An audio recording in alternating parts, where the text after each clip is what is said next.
बरोबर लावले. दोन दोन लावले का काय? हे पहिल्याचे जुने आहेत का? कुठले वाले? हे आतमध्ये आहेत ते. हा कदाचित नंतर काढले त्यांनी तेल खेचतं ना.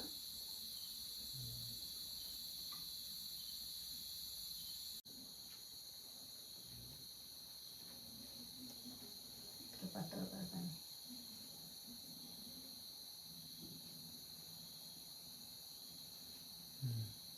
कंबरेन वणवण आहे.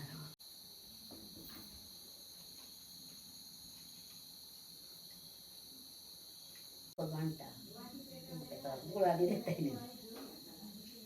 आता रात्री जाय होतो रे आमच्या रे हा म्हटला याचा मोठा वाटाणा काय तर गुळ रे गुळ उद्या फयत घालतो आमच्या रे फयत का गो बस. नाही नाही लहानपणापासून माहिती होतं, केलं नव्हतं. आता प्रॅक्टिकली केलं तर समजतं, पण ते एका माणसाचं काम नाही. त्याच्यासाठी एक्सपर्ट्स पाहिजेत. आपल्याला फक्त काम करायला येतं, पण ते कधी करायचं आहे, काय करायचं आहे, कोणत्या स्टेजला काय समजायचं हे सगळं कळायला पाहिजे. ते लगेच कळत नाही. एक दोन वर्ष काम करून कळत नाही ते एक्झॅक्ट. म्हणजे या टायमिंगला काय करायचं, तसं झालं समजा क्लायमेट क्लाउडी झालं तेव्हा त्या टायमिंगला काय होतं, पिकांमध्ये काय बदल होतो, ह्या टॉपिकवर आपण बोलूया. ते सगळं डिपेंड करतं की पाऊस कधी पडतोय, कोणत्या काळात पाऊस पडला पाहिजे. भात शेतीमध्ये पोल्ट्री झाली ना बेसिकली, आतमध्ये दुधासारखा ते हे बनतो, दाना जो बनत असतो त्यावेळेला काय कंडिशन्स लागतात, तर त्या सगळ्या गोष्टींवरती डिपेंड करतं. मग तुमच्या क्लायमेटनुसार तुमच्या इथलं कुठलं पीक तुमच्या इथे चालतं ते बनू शकतं. असं लोक इथे येऊन विचारतं इंद्रायणी राईस मिळेल का, ते इंद्रायणी राईस कसा मिळणार. आजी तुम्ही एवढं आता व्हिडिओ मध्ये येतात आणि एवढं छान बोलतात, तर म्हणजे आता मला नाही वाटत की माझ्या आजी कधी अशी एवढी ऍडव्हान्स मध्ये जाईल. तर तुम्हाला कसं वाटतं? आमचं माझं काय झालं का मी लहानपणापासून म्हणजे आमचे आत्याच्या हाताखाली वागले आम्ही. आते म्हणजे आईच्या हाताखाली थोडे दिवस होती, नंतर मग लहानपणापासून आमच्या आत्याच्या आहे. तर बाकीची मग आमची होती की ना चुलत्या विंत्याची मुलं त्यांनी शाळेत घातल्यानी आणि मी माझे भाव शिकले. तीन भाव शिकले. एक माझ्या पुढे शाळा मास्तर होतो, त्याच्या पाटलं 10वी शिकलो, दुसरं 10वी शिकलो. नंतर बोलली की चार माणसांना कशा शिक्षण व्हाया, काय करायचं शिक्षण, कधी न कधी ती चुलत पेटवणार ना, मग शिक्षण कशा व्हाया. त्याच्यामुळे आम्ही मागे राहिलं. मग शिक्षण नाही काय नाही, शेती करायची, मिरच्या लावायचे, अशी चवळी करायची, अशी विमो सगळे करायचे. त्याच्यामुळे आमका शिक्षण नाही. त्याच्यानंतर आता मी एवढी झाल्याची मोठी झाली, माझं लग्न झालं की आता मी माझी मुलं जाऊन मोठे वाढून लग्न स्वप्न सगळं करून मी एवढा परपंच सांभाळला, घरदार. आता ह्यो माझा मुलगा आता ना माझ्या ह्या घरात गेला. आदल्या दिवशी मी जाऊन शेतीत जाऊन लावलं, दुसऱ्या दिवशी येऊन असं माझं झाला इथे. नंतर मग मी काय करायचं, आता डिलेवरी बाई कोण काय शेतीत नेत नाही बरोबर. तर मी ह्याचा आंघोळ पाणी तापवायचं, आंघोळ करायला पाहिजे याची आजोबानं मला मदत करायची. पाणी आणण्याचा काय करण्याची, पाणी आणून द्यायचा, आग मडक्या पुढे आग पेटवायची, पाणी नेऊन यायची, मग मी पाणी ठेवायचे मर्यादने आणि जेवण खावण करून तिचे मम्मी जेवण भाजी चटणी भात देऊन मी शेतीत जायचं आणि शेती करायची. आणि नंतर मग ह्याचे आजोबा काय करायचे, आमची म्हशी जास्त होते म्हशी. तर आजोबांचा ह्याच्या शेतीचा काम झाला का मी शेती लावून झाली की मी ते चार कापायची म्हशीनं, बांधण पिळ आणायची आणि मी मग ती 10-11 वाजले की नाही काय ते म्हशी सोडायचे. 10 म्हशी होते ते सोडायचे, जंगलात न्यायचे, संध्याकाळी आणायचे, ते बांधायचे आणि रात्रीचा स्वयंपाक करायचा. त्याच्यामुळे आम्ही काही बाहेर उतरू, कधी बाजारात जाऊ नाही, कधी मार्केट चक्कात जाऊ नाही, कसल्याच बाजारात. त्याच्यामुळे माझा काय झाला, आता अगोदर आता तरी माका काहीतरी थोडे पैसे समजतं, पण आता तुझी आता किती तारीख हा काय हा कोण वारी काय येता, सण खयचो येता, ही तारीख दिली मला काही एक कळत नाही खरं आता सांगतो. त्याच्यामुळे मी खय बाजारात विचारायचं आता तरी मी ह्याचे आजोबा हे जाऊ लागल्यापासून मी दुकानात जाऊन हे पैसे किती, चाराने किती, रुपये किती, हा 200 रुपये किती, 500 रुपये किती, ही माझी मुली माका शिकवायची. आता आधी येईल ती आई हे 500 रुपये होता नाही तर 200 रुपये म्हणून कोणाचं द्यायचे. अशी समजून डोक्यात घेऊन घेऊन ना आता इथपर्यंत मी मोकळा झालाय. आता माका कायच कळायचं नाही. म्हणजे माझ्या नवऱ्यानं कधी माका पाठवूकच नाही बाजारात नाही खेळता ना. आता मी पान सुपारी खाणारी होते की नाही तर ते आणून ठेवायची थोडी, ती पण हातात नाही द्यायची. आपणा घरी ते घ्यायची नाही टेबलावर नाही तर खेच्यावर ठेवायची. हातात हे बांगडे होय आपले हिरवे बांगडे असतात तर अशी बोटा घालायची अशी. इथपर्यंत गेली ना ती चतुर्थीला दसऱ्याला इथपर्यंत गेली काय ती बांगडी बरोबर हातात घातली काय ते बांधून आणायचे. अशी आम्ही हे काढली. पण आता आता बघायला गेलं की तुम्ही खूपच पुढे आले आणि कशी जरी अडाणी आहे ना जिद्द वाटते आहे करायची. म्हणजे असं नाही की काय काय लोकांना अशी सवय नाही मी तर शिकली नाही तर मला नाही वाटत मला करायचं आहे, पण ते जिद्द नाहीये. म्हणजे असं तुम्ही घेऊन नाही बसले, तुम्ही त्याच्यातनं कुठून ना कुठून तुम्हाला जे शिकायला नाही, मिळालं नाही. ते तुम्ही शिकला. हो बरोबर आहे. पण ह्या माझ्या नातवाला सगळा माझा हे केला. हो त्यांनी तर नाही, डेफिनेटली हे आताची गोष्ट आहे. ही आता 1.5-2 वर्षापूर्वीची गोष्ट आहे. हे आता 2 पण वर्षापूर्वी. नॉर्मली जर बघितलं ना तर तिचं लहान खूप लहान वय असेल लग्न झालं त्यावेळी. माझ्या आता आणि ना मी आता माझ्या- म्हटलं आता पण आपण एज्युकेटेड आहोत तर आपल्याला कळतं की क्लायमेट काय, कंडिशन काय किंवा असे शब्द आपण वापरतो. पण आता त्या सगळ्या गोष्टी ह्यांनी एक 50-60 वर्ष एक्सपिरियन्स केला. शेती, त्या मातीला काय ते कुठल्या कुठल्या वेळी काय गरज असते. एका माणसाला आपण माणूस सांगू शकतो की बाबा मला आता पाणी हवंय किंवा मला आता अन्न हवंय, आता मला भूक लागली आहे. आणि पण त्या मातीतून कसं कळणार की मातीला आता पोषक काय हवंय, कुठलं खत आता हवंय किंवा पाणी कधी लागणार आहे. ह्या कंडिशन कुठे शाळेमध्ये शिकवलं ते शाळेत गेलेच नाही आणि शाळेत शिकवत पण नाही. पण ह्या कंडिशन्स आहेत ना ह्या एक्सपिरियन्स करायला लागतात. ती जमीन ड्राय झाली ते कसं करणार, ठीक आहे.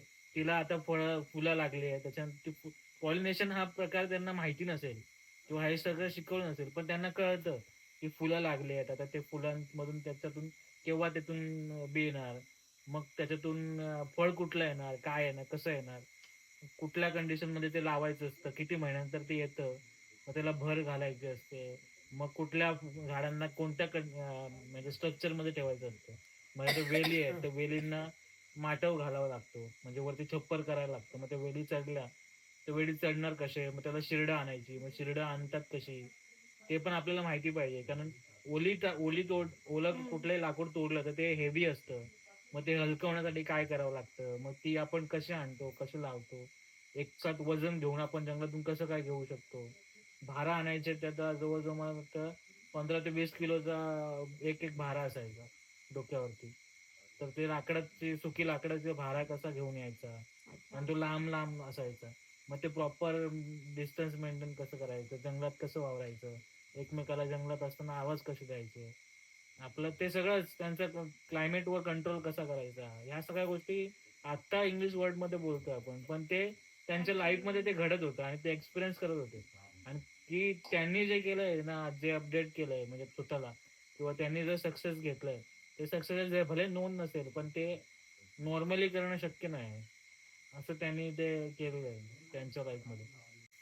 त्याच्या अगोदर मार्केट वगैरे असं काही नव्हतं स्पेशल. मार्केट कोणाकडे असणार, पैसा असणार तर मार्केट असणार, पैसे कमावला कोण नोकरी नव्हतं. भात शेती करायची, तेच घरात आणून खायचं, दूध प्यायचं, दूध दही वगैरे विकायचं, किंवा माझ्या आजोबा जे ह्याचं बांबूच्या वस्तू बनवायच्या त्याच लोकांना द्यायच्या, त्यांच्याकडून काहीतरी धान्य घ्यायचं. पैशाचा व्यवहार कुठे नव्हता, हे सगळं बाटर होतं. म्हणजे माझ्या घरात काहीतरी काम केलं कोणीतरी तर त्याला आम्ही ते सूप बनवून दिलं किंवा टोपली बनवून दिली तर तो त्याचं काम करायचा त्या गोष्टी. मग ते असं व्हायचं, निघून जायचं. आता तसं नाही. आता तुम्हाला पैसे द्या, एखादी वस्तू दिली तर तुम्हाला पैसे देणार, किंवा तुम्ही एखाद्या सर्व्हिस दिली तर तो तुम्हाला पैसे देणार त्याचे. तर पैशाशिवाय तुमचं आता देवाणघेवाण होत नाही, तशी पहिली नव्हती होत. तर ह्या लोकांचं कसं होतं की जेवणाला जेव्हा काय हे नसायचं, असं एव्हरेस्टची आला लसूण पेस्ट किंवा एव्हरेस्टचा मसाला किंवा फिश करीसाठी वेगळा काहीतरी तडका, आता ते जसं रेडीमेड भेटतं तसं काही नव्हतं. किंवा कांदा लसूण ह्या सगळ्या गोष्टी पण मार्केटमध्ये नसायच्या. तुमच्या स्वतःच्या शेतामध्ये जे बनेल ते तुम्हाला बनवायचं. आणि त्यातून हे लोकांचं फूड कल्चर डेव्हलप झालं. नारळ होता म्हणून सगळ्या जेवणामध्ये नारळ व्हायचा. मग हे असं सगळं कल्चर होतं. ते काय बनतं तर पिठी भात. आता हे यांचंच इनोव्हेशन आहे ना. त्यांना कळलं की पिठी बनवली याची की ते कमी इंग्रेडियंटमध्ये बनतं. आणि भाकरी बनवली, पण पेस्ट बनतं. बनवा, त्याने चांगलं हे होतं, हेल्थ बेनिफिट आहे. मग हे यांचं क्रेडिट आहे. ते कुठे त्यांनी युट्यूबवर जाऊन सर्च करून केलेलं नाही, हेल्प नाही घेतली कुठे कोणाच्या. जसं ते डेली लाईफमध्ये त्यांना जसे एक्सपिरियन्स मिळत गेले त्याच्यावरून त्यांनी ते केलंय. आपण तसं तर करूच शकत नाही. आपल्याला नेहमी काही ना काही आपण जे करतो ना तर त्याला आपल्याला हेल्प लागते नेहमी, कुठली ना कुठली कशी ना कशी कंडिशन्स वरती आपण काम करून त्या गोष्टींना डेव्हलप नाही करत. आपण त्या गोष्टी हेल्प आउट करतोय की बाबा हे असं सोपं कसं होईल आयुष्य, त्याच्या मागे आपण आहोत. पण आपल्याला बिझी नाही व्हायचंय. म्हणजे आपल्याला असं व्हायचंय की मला घर बसल्या सगळं मिळालं पाहिजे. म्हणजे अशी टेक्नॉलॉजी चालली आता. म्हणजे मला बसायचं आहे, मला बसून सगळं काम करायचं आहे, मला रोबोट पाणी घेऊन येणार, मला हे करणार. मग हा जीव काय उपयोगाचा आहे ना. तो जर हल्लाच नाही, त्याला हात दिले, त्या हाताने काम सोडलं, डोळ्यांनी काम नाही केलं, तर मग त्याचा काय उपयोग होणार आहे. मग ते पण आहे ना, तुम्ही लाईफ एन्जॉय कधी करणार किंवा लाईफ जगणार कधी. दूध काढायचे, शेण भरायचा, दूध काढायचे, त्या दूध परत तापवायचा, आता ठेवायचा, परत शेतीत जायचा. उन्हाळ्यात पण, उन्हाळ्यात सकाळी उठले होते ना का शेण भरून झाला का ह्याच्या आजोबा दूध काढायचे. दूध काढून झाला की नाही काय मग तिने भाकरी बिकरी देऊन झाली. भरपूर होतं, 10-12 म्हशी होत्या. आमचे दिवस आमचे ना असायचे एक एक वर्षात एक म्हशी, वर्षात आमच्या 2-2 म्हशी यायचे वर्षाच्या वर्षात. तेव्हा आणि कसा मी ताक माका नको, दही नको, फक्त मी दूध. अजून पण मी एवढीशी दुधाची काय पिकल. मग आमची ह्याची पंची होती ना ती माझ्यावर लय भांडायची, चांगली होती. आमच्याकडे मी पण लहान होतो ना तेव्हा माझे मी बघितलेलं आहे की आमची स्वतःची म्हशी वगैरे आहे. मग ते पिल्लू वगैरे ते आता आपण बेडरूम बनवले ना तिथे ते पिल्लाला बांधायचे. म्हणजे पिल्लू झालं ना त्या पिल्लाला तिथे बांधायचे आता मुडी आतमध्ये. म्हणजे ती बाहेर नाही ठेवायची कधीच.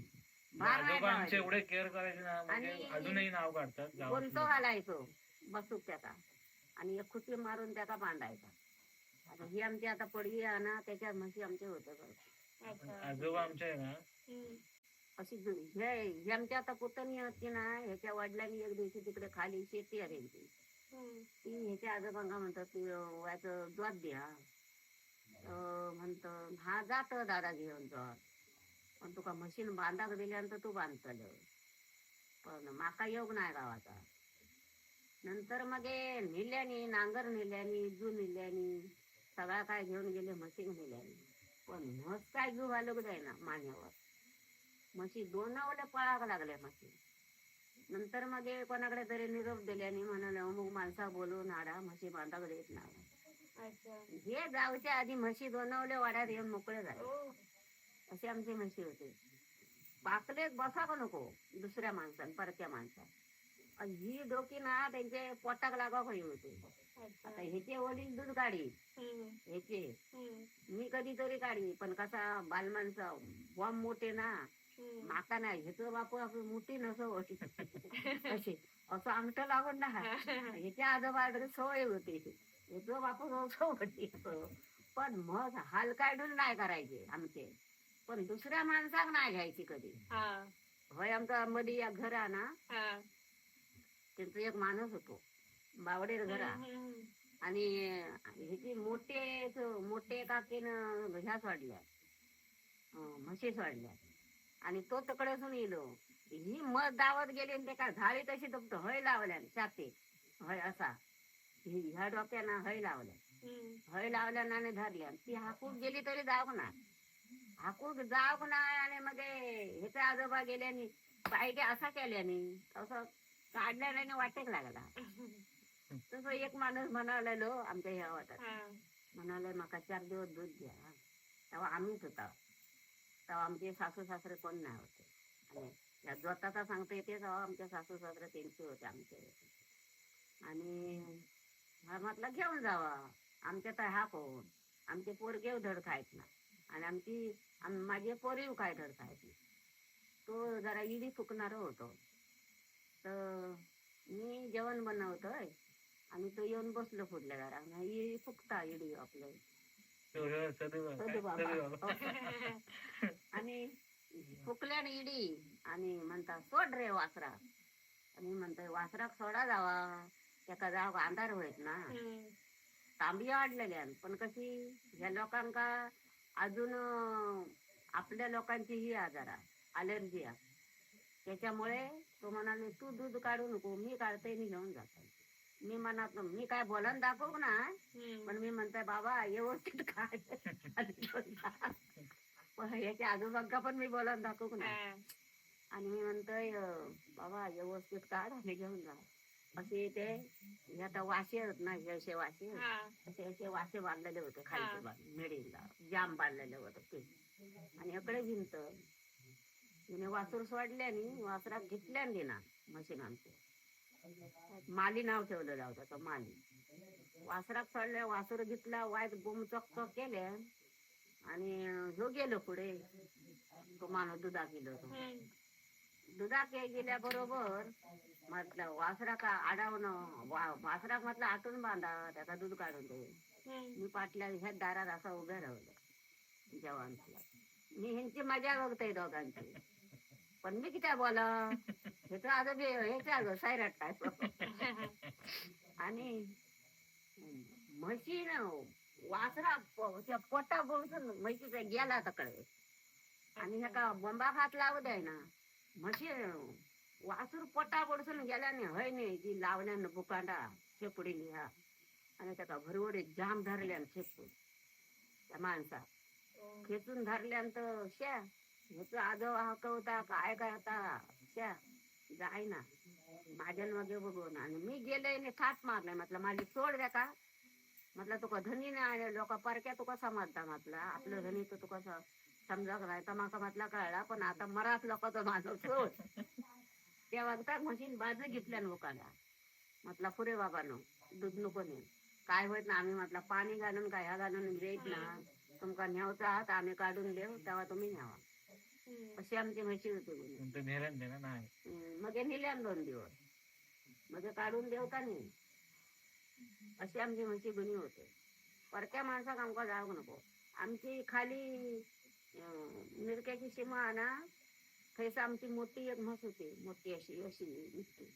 आणि ती मोठी जून जाय तर फळली नाही ती म्हस. नंतर मग ती विकल्याने फौजदारांच्या मावळाने पंढरीच्या आते रे इलीच्या गावात 2 महिन्यांनी म्हस 2 महिने झाले तिका नेल्यावर आपल्या तकडे इकलं होतं. स्वस्ती आताचे पैसे येतात तसे येत नाही होते.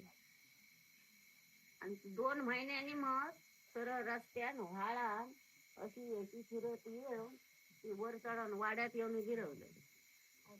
आम्ही कोण नाही होता घरात. वाड्यात येऊन आणि पांढरी होती अशी लव बी होती ती अशी पांढरी होती काळी नाही लव होती. मी ठेकासा येले म्हणतोय म्हस कोणती येऊन राहिली वाड्यात. त्याच्या आजोबांका म्हणतोय म्हस आमची इली ती बघा खाली कोणाकडे इकलेली होती ती. मी म्हणतोय बघल्याने तर म्हणतोय तू क्या नाही इलं व्हाळा नेली सरळ. आणि ते आपल्याच वाड्यात येऊ काय आता कसा त्याचा काढला. आणि ते वाड्यात येऊन राहले. मग तिका निरोप देऊन मग तिला येऊन नेल्या. तैसून मग नाही येत. अशी आमच्या रे आताची लोकांची येऊची नाही. एवढ्या कुंग्याच्या वाडीत दिलं तिकडे लॅपटॉपला गेलास ना. सगळं हायब्रिड झालं. हे जे पिल्लं देतात ना इंजेक्शन देतात त्यांना.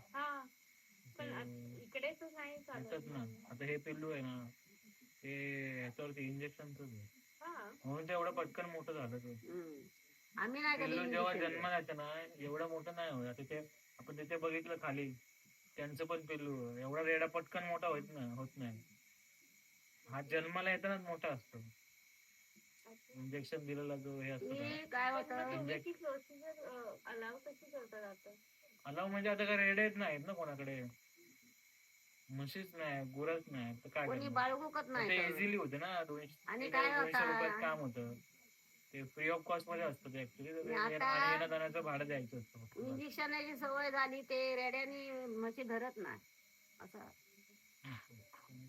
आणि नाही जास्त आता पहिलं जसं लोकांचं प्रत्येक घरामागे एकाचे म्हशी किती प्रत्येक असायचे. घरामागे कमीत कमी 5 गुरं असायची हम्म. प्रत्येक घरामागे.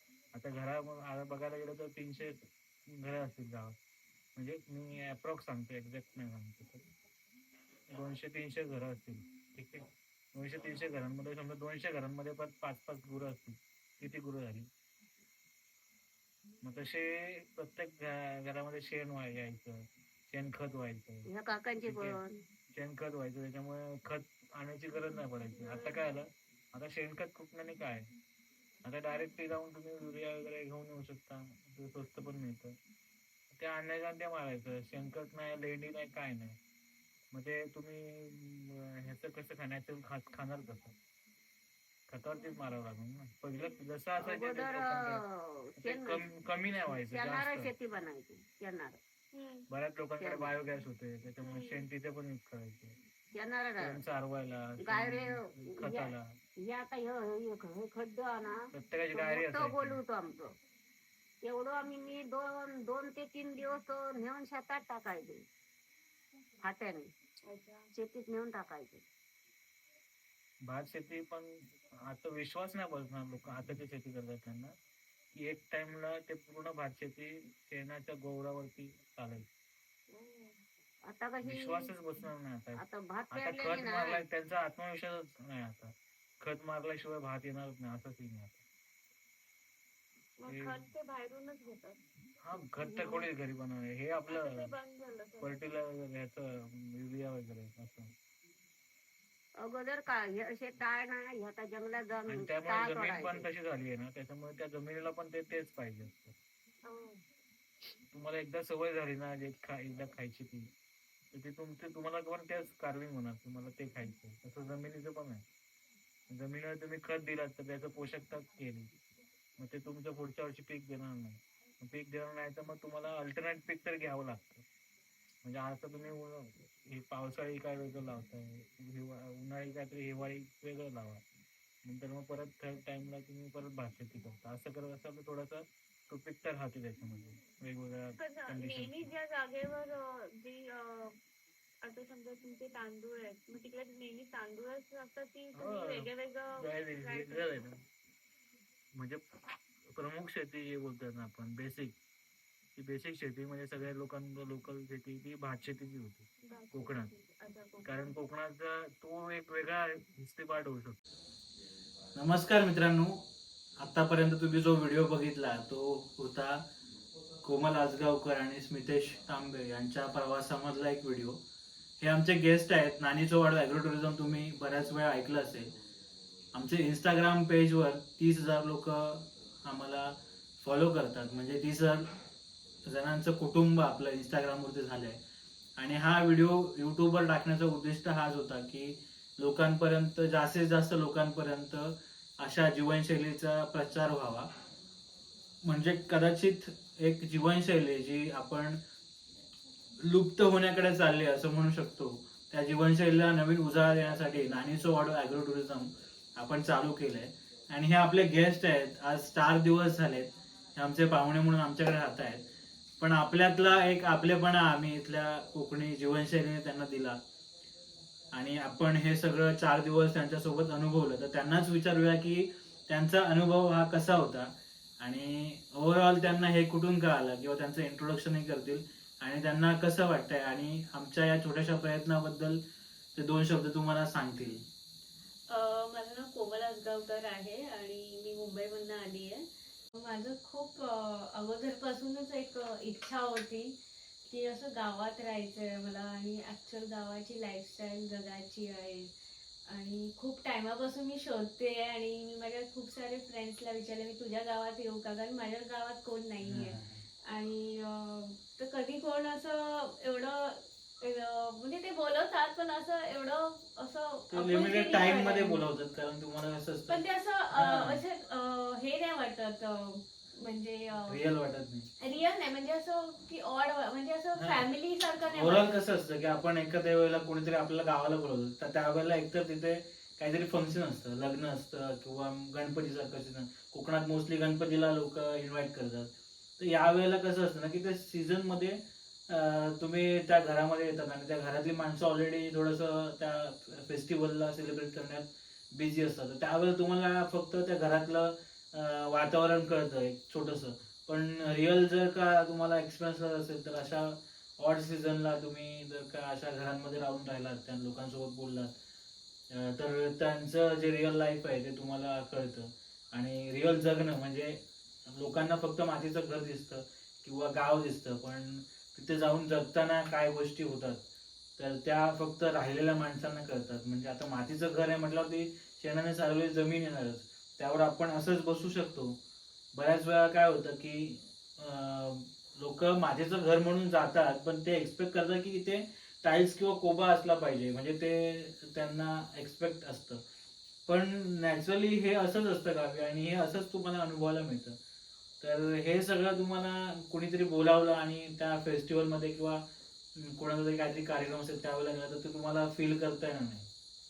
ते अगदी बरोबरच आहे आणि मी तुझी खूपच आभारी आहे की तू असं एक ओपन केलंय जे होमस्टे आहे आणि नाणीचं वाडं म्हणून, जिकडे लोक येऊन ऍक्च्युअल तुमची लाईफस्टाईल कशी आहे आणि तुमचे आजूबाजूचे जे आहेत म्हणजे तुमचे जे काका आणि हे त्यांच्याबरोबर पण टाइम स्पेंड करून खूप आवडलं मला. आणि खूप सारे गोष्टी ते सांगत होते जुने काळाचे. आणि ते खूप असं म्हणजे असं ते असतं ना की लहानपणापासून एक आजी आजोबा असतात आणि त्यांच्यावर राहून खूप साऱ्या गोष्टी कळतात आणि आपल्याला खूप शिकायला मिळतं. ते आज मी खूप 4 दिवसात खूपच जाणीव केली आहे. आणि असं खूपच असं ना असं वाटतं की हे माझंच घर आहे आणि मी तुमचं आणि आपलं खूप जुनं नातं आहे.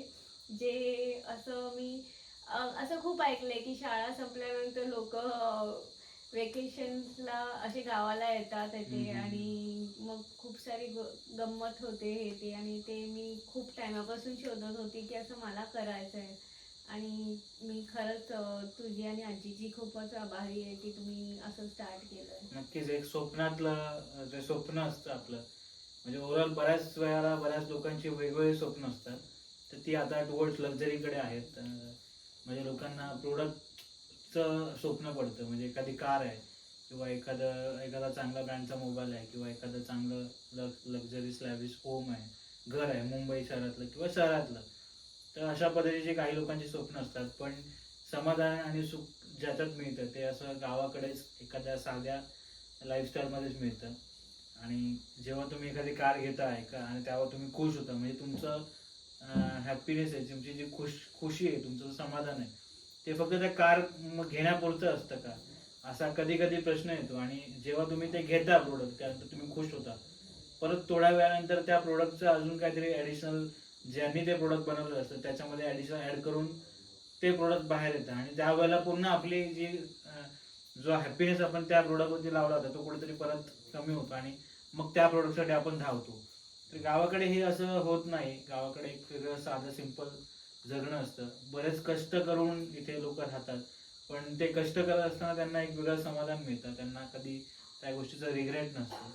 आणि हे तू बघत आली असेल की कशी लोक आहेत जी या वयात सुद्धा शेती करतायत आणि त्यांचं असं कंप्लेंट नाही कोणाची की मला कोणी मदतीलाच येत नाही किंवा माझा ग्रुप नाहीच आहे किंवा माझे मित्रच नाही आहेत किंवा काहीच नाही. ते सिम्पल आहेत, त्यांना माहिती आहे की मला हे काम करायचं आहे आणि यातच मला आनंद मिळतोय, तर ते काम शांतपणे आणि करतायत.